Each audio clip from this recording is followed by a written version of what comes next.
بطاقة صفراء من نصيب جوناتان جراديت بعد التدخل في اللقطة الأخيرة.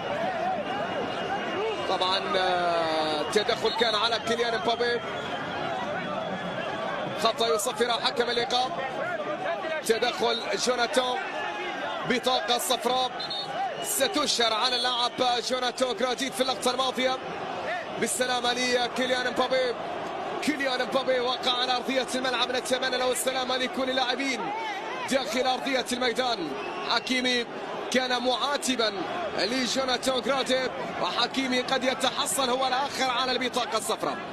عموما اللاعب يتوقف من غير عشاق الفريق، لا يتمنون أبدا أن يغيب اللاعب بحجم كيليان مبابي. دائما اللاعب الذي تريد أن تشاهده